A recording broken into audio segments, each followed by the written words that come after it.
Bonjour à tous les amis, on se retrouve pour le quintet dominical direction l'hippodrome de Paray-Longchamp pour le prix du Pavillon Royal, un 1600 mètres, 16 partants, grande piste, un terrain lourd annoncé 4,8 par France Gallo et bon on annonce du beau temps donc c'est possible que le terrain dérive sur du collant donc vérifiez bien le terrain dimanche matin, je me suis tablé sur un terrain collant à lourd, pas absolument que sur du lourd.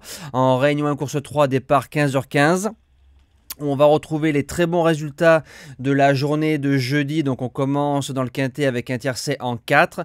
Du côté du course-par-course dans la Réunion Angevine, ça a été très très bon. Pas mal de simples, beaucoup de couplets. Et on fait un 4 sur 4 avec les objectifs. Cheval du jour, jeu bonus et les deux repérés qui s'imposent ainsi que le report du jour. Donc ça c'est très bien pour les membres du JDT.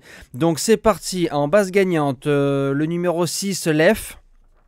Deux courses dans les pattes, la dernière sortie dans un quintet plus est bonne, donc cheval sur la montante, 4 sur 4 sur les 1600 mètres à Longchamp, 2 fois moyenne piste, 2 fois grande piste, donc ça c'est parfait. Faut se rappeler que l'année dernière il est 4e en faisant un truc du grand handicap de Deauville classe 1, donc un lot bien supérieur par rapport au lot de dimanche, et je pense qu'en 39 de valeur c'est un peu son jour au papier. La deuxième base, le 12 Murciano qui a couru 4 quintets, 3 fois 3e, 1 fois 5e, toutes les surfaces. 2 sur 2 en lourd, il va devant. C'est un galopeur qui a une belle ligne à Saint-Cloud. On y retrouvait Short Final et Étatique, deux chevaux qui ont ensuite répété et on a touché Étatique en base gagnante dimanche dernier à 10 contre 1 à Longchamp. Pour les chances, on attaque avec le numéro 4 Tumbler, qui a été réclamé 18 000 € au mois de mars, 7e bien couru pour son premier quintet sous ses nouvelles couleurs. C'est un cheval qui va dans le lourd 2 sur 2 et qui peut aller devant. Et Longchamp, si tu peux aller devant sur un terrain lourd et même collant, c'est un gros avantage. En quatrième position, le numéro 8 Marzouk, ça va être une découverte. Premier quintet, premier handicap pour le pensionnaire de Michael Delzangle. On lui associe d'entrée de jeu Gérald de Mossé, donc tandem Delzangle-Mossé. Ça sent généralement bon.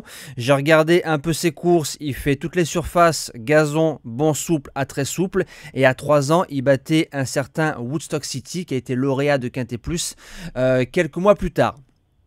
Donc le papier il a. En cinquième position le numéro 7 Nolito, c'est sûrement le choix de Maxime Guyon. Il a fini à une longueur de Murciano dans le Quintet Plus du 12 mars.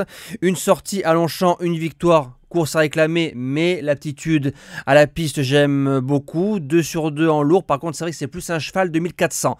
Donc 1600 mètres, faudra bien le monter, mais je pense que pour les places c'est oui. En sixième position, le numéro 3 Greenwood, qui sera associé à un certain Théo Bachelot. Il est lauréat de Quintet Plus l'année dernière quand je vous donnais le Quintet Ordre en 6 chevaux le 9 mai. C'est un cheval qui déçoit rarement, en 8 il est incontournable.